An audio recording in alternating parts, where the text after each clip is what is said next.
नमस्कार, मैं रघुनाथ प्रसाद आज लंबी अवधि के बाद BSSC first inter level exam की चर्चा कर रहा हूँ। वो भी चर्चा इसलिए कर रहा हूँ कि आजकल फिर ये चर्चा का विषय है।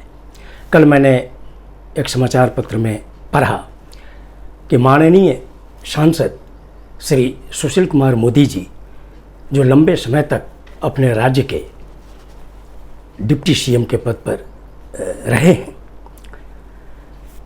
उन्होंने बैकवर्ड क्लासेस और एक्सट्रीमली बैकवर्ड क्लासेस के नॉन क्रीमिलियर सर्टिफिकेट के इशू को उठाया है। कल ही मैंने एक पोस्ट भी देखा माननीय विधायक श्री संदीप सौरभ जी का कि इन्होंने भी पुनः इस इशू को सरकार के स्तर पे उठाया है। मैं विषय की महत्ता को देखते हुए कुछ इम्पोर्टेंट पॉइंट्स अनुरोधपूर्वक बिहार सरकार के समक्ष रखना चाहूँगा।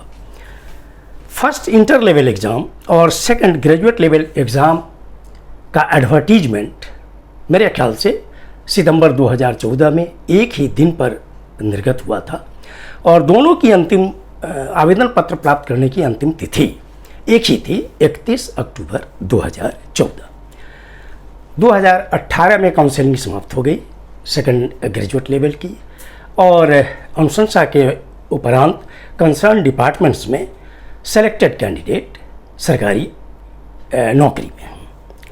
इंटर लेवल एग्ज़ाम अब वो चूँकि सब कुछ सारी प्रक्रिया संपन्न हो गई है, सिर्फ एक नॉन क्रीमिलियर सर्टिफिकेट और कास्ट सर्टिफिकेट का इशू है। इस संबंध में मैं ये चर्चा कर दूं कि अब यह बात भी स्पष्ट हो चुकी है कि सेकंड ग्रेजुएट एग्ज़ाम में 31/10/2014 के पहले का या उसके बाद जो डॉक्यूमेंट वेरिफिकेशन का डेट था उसके पूर्व तक का निर्गत कास्ट सर्टिफिकेट और नॉन क्रीमिलियर सर्टिफिकेट भी कुछ कैंडिडेट्स के मामले में स्वीकार किए गए हैं। जो इंटर लेवल कैंडिडेट की काउंसलिंग हुई है वो दिसंबर 2021 में हुई है और जो नोटिस है उसके अनुसार SC/ST कैंडिडेट के लिए मांगा गया है कास्ट सर्टिफिकेट 31/10/2014 तक का निर्गत।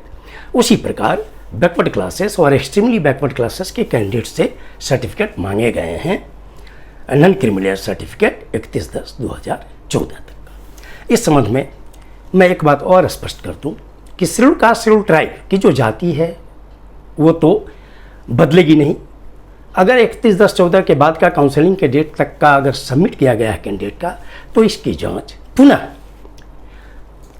कराई जा सकती है रेवेन्यू अफसर या अंचल अधिकारी से। इसी प्रकार बैकवर्ड क्लासेस और एक्सट्रीमली बैकवर्ड क्लासेस का जो नॉन क्रीमिलियर स्टेटस है ये बदल सकता है ईयर वाइज, लेकिन जाति नहीं बदलेगी। अब मैं एक पुराने समय पर जाना चाहूँगा। वर्ष 1993 का जो ऑफिस मेमोरेंडम है 36012 DOPT का, भारत सरकार का, उसमें स्पष्ट है इनकम टेस्ट में कि 3 कंसेक्यूटिव ईयर्स में कंटिन्यूअसली फिक्स्ड लिमिट क्रॉस नहीं करना चाहिए। ये उस समय फिक्स्ड लिमिट 1 लाख था, बाद में 2.5 लाख हुआ, फिर 4.5 लाख हुआ, 6 लाख हुआ, फिर अभी 8 लाख है 2017 से। चूँकि सितंबर 2014 में ये नोटिफिकेशन निकला है, इसीलिए जो 3 प्रीवियस कंसेक्यूटिव ईयर्स होगा वो होगा वर्ष 2011-12, 12-13 और 13-14। 11-12 में फिक्स लिमिट उस वक्त 4.5 लाख था, 12-13 में 4.5 लाख था और 13-14 में 6 लाख था। तो ये है फिक्स लिमिट। ये फिक्स लिमिट भी क्या होगा? कैंडिडेट्स के पेरेंट्स का, माता पिता का, और वो भी इनकम क्या होगा? Other sources of income, it means business, profession etcetera. Clear cut है 93 के ऑफिस मेमोरेंडम के अनुसार कि सैलरी और एग्रीकल्चर इनकम इसमें जोड़ा नहीं जाना है। बिहार सरकार ने भी 2011-12 और इसके साथ साथ कई पत्र निर्गत किए हैं जिसमें स्पष्ट किया गया है कि सैलरी और एग्रीकल्चर इनकम नहीं जोड़े जाने का जो निर्देश है भारत सरकार का, उसका कड़ाई से पालन किया जाए। अब मैं कुछ और तथ्य को सामने रखना चाहूँगा। बिहार सरकार का जो अभी सामान्य प्रशासन विभाग है, ये पहले कार्मिक एवं प्रशासनिक सुधार विभाग कहलाता था। इसका एक संकल्प है 2374 दिनांक 16 जुलाई 2007। इसमें ये व्यवस्था थी कर्मचारी चयन आयोग की परीक्षाओं के लिए कि जहाँ पर लिखित परीक्षा, चाहे वो ऑब्जेक्टिव हो, सब्जेक्टिव हो, और इंटरव्यू है, तो लिखित परीक्षा और इंटरव्यू दोनों में जो प्रत्येक कैटेगरी का, चाहे वो किसी भी कैटेगरी के हों, अनरिजर्व्ड हों, एससी हों, एसटी हों, ईबीसी हों, बीसी हों, महिलाएं हों, दिव्यांग हों, उनका जो मिनिमम क्वालिफाइंग मार्क्स होगा वो दोनों में अलग अलग काउंट किया जाएगा। लेकिन एक परिस्थिति आई होगी, हेल्थ डिपार्टमेंट के पास कुछ समस्याएं आई होंगी, तो समय की स्थिति के अनुसार हेल्थ डिपार्टमेंट ने अनुरोध किया सामान्य प्रशासन विभाग से, और सामान्य प्रशासन विभाग ने इस संकल्प के कंडिका 7 में संकल्प संख्या 11,909 दिनांक 14/8/2015 के द्वारा संशोधन किया, विशेष अनुरोध पर हेल्थ डिपार्टमेंट के।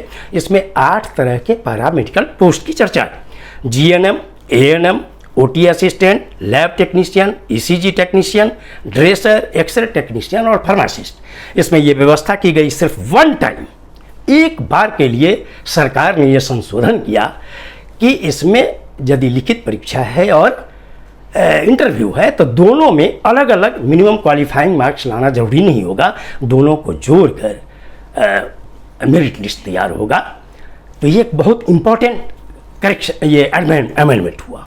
एक और चर्चा मैं भारत सरकार के सबसे ज़्यादा एम्प्लॉयमेंट देने वाले रेलवे मंत्रालय की चर्चा करना चाहूँगा। इसकी चर्चा मैंने पूर्व में भी की है कि रेलवे का जो नोटिफिकेशन निकला था, एडवर्टीजमेंट निकला था, CEN 1 2019 NTPC और CEN RRC 1/2019 ग्रुप डी। इसमें जो परिस्थितियां आई, फिर रेलवे मंत्रालय ने कमेटी गठित किया रेलवे बोर्ड के माध्यम से। कमेटी के रिकमेंडेशन के अनुसार कई विषयों पर कोरिजेंडम जारी हुए, और ये कोरिजेंडम 25 मार्च 2022 को जारी हुए हैं। उसके सिर्फ एक महत्वपूर्ण कोरिजेंडम जो इकोनॉमिकली वीकर सेक्शन के कैंडिडेट्स को लेकर है, जो बहुत ही महत्वपूर्ण है, कि उनको एक सुविधा दी गई कि EWS कैंडिडेट जिनको एसेट और इनकम सर्टिफिकेट सबमिट करना था, उसमें 2019 के नोटिफिकेशन में हल्का एक संशोधन जो बहुत ही महत्वपूर्ण है वो किया। उस सेंटेंस को मैं पढ़ता हूँ कि any such certificate issued even after date of notification in 2019 will also be considered as valid.